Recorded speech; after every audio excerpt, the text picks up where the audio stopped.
Let's head west now to two of our guests, former Calgary Mayor Naheed Nenshi and strategist Zain Velji. Great to have you both on the program.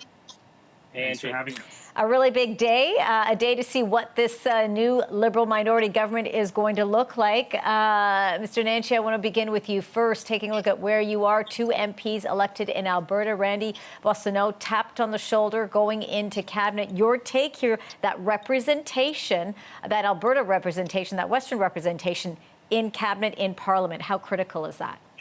It's really important to have an Alberta voice around the table. The Prime Minister has many times said that he would not have made the decisions he had made earlier had he not had Amarjeet Sohi, now the Mayor of Edmonton, around that cabinet table.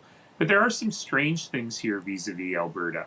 You know, the appointment of Minister Guilbeault as the Environment Minister, and this is the guy who contrasted an I Love Alberta Oil and Gas t-shirt with his own t-shirt that says, I believe climate change is real, as though people in Alberta don't believe climate change is real. That's strange. And the fact that the Pacific Economic Development Agency, which was, the Prairies Economic Development Agency, which is supposed to be focused on Alberta economic recovery, is now represented by someone from Manitoba. I'm just not sure that the Alberta voice was as heard as deeply as I expected it to be, though I'm sure that Randy Boissonnault, an experienced MP, will be an excellent cabinet minister. He did sort of get, we must say, a pretty small cabinet position. Yeah. Tourism. Yeah, and well, I mean, and again, we can all sort of speculate in terms of the thinking behind who is going to get what and where in representation. But, you're right. It will be very, very interesting to see. I guess we could say sort of over the next 18 months to 2 years, depending on how far this Liberal minority government goes. What are your thoughts, Zain? Were you surprised about Dominic LeBlanc and the position that he's in now, handling intergovernmental affairs?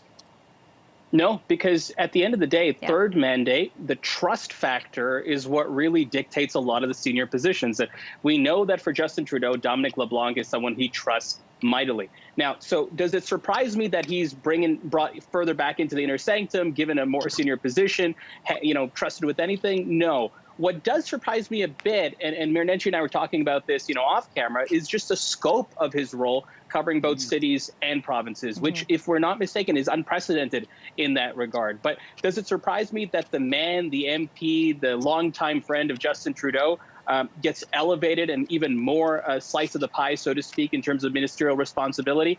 Absolutely not. If I can also just pick up on one question regarding Alberta, we mentioned that there was two MPs here and one got tapped on the shoulder.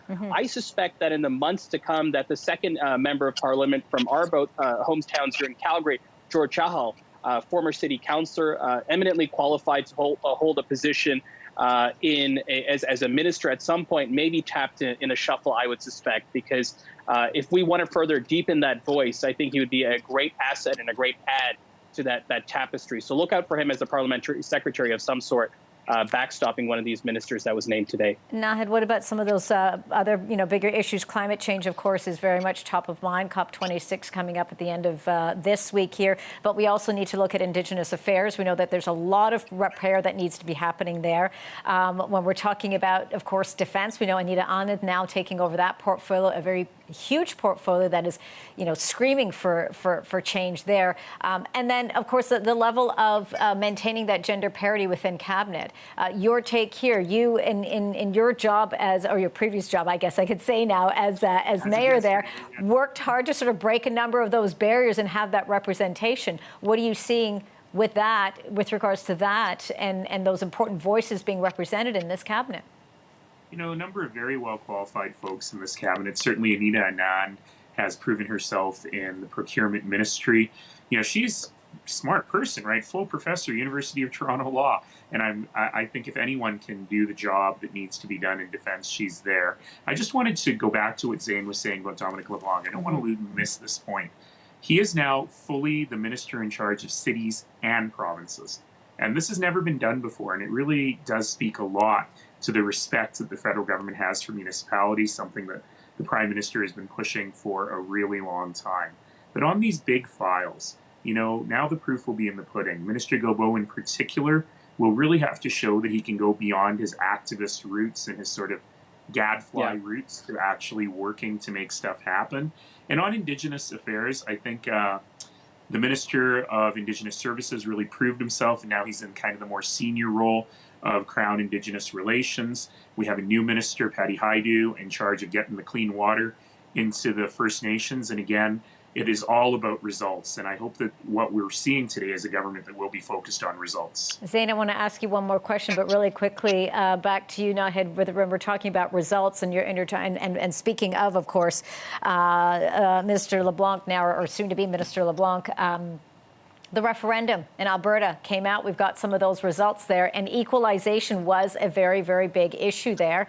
I'm not sure if you've seen those results yet, but when those votes came out, 61% voted in favor of equalization, and we know that was a hard push and has been a hard push by Premier Jason Kenney to have that requirement removed from the Constitution. Daylight saving also coming out with only with 50.1% voting against it. But I want to get your thoughts there in terms of those referendum issues there coming out of your province.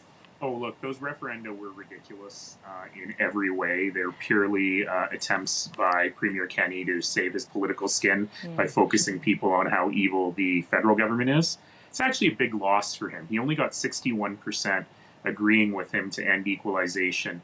And, he was expecting 80 or 90% so he could have some sort of cudgel.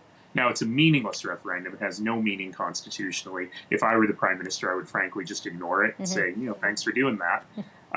But we'll see how this all plays out. But ultimately, neither of these things matter. And if I were a Premier looking at 50.1 versus 49.9 on daylight savings, I would not do a thing. Nope.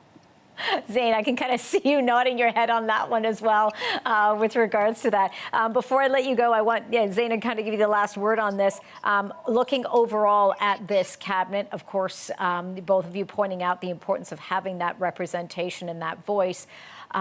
Where do you see now this cabinet going? 18 months to 2 years is perhaps where we're going to see the government moving on.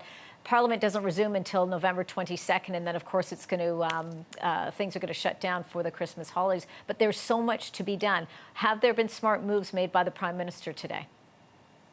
Indeed. And I think the fact is, I talked about trust, right? A smaller group of ministers that are really driving the lion's share of the agenda, new ministers to plan for the future and to scaffold, and given some senior portfolios of their own, right? But this is now about hitting up those priorities that they've indicated are useful. What we did see today was housing was separated as its own ministry. I thought that was fascinating. And it was also included with inclusion. So inclusion and housing together, to me, showcases the focal point of where this government's attention perhaps will go on housing, not just the middle class. And by the way, the term middle class no longer appears in the mapping of any of the ministers as it used to in the previous cabinet. So what I'm looking at is the nomenclature, the words. And frankly, the next milestone that I look at is the mandate letters. I know that's nerdy political talk for us, but that is the letters that the PMO sends to each of these ministers regarding what their portfolio exactly is detailed and outlined to do. And I expect a few critical through lines in those, including climate, housing, affordability, to be through lines that are horizontal, not vertical, and isolated within certain ministries, as has been done historically in the past.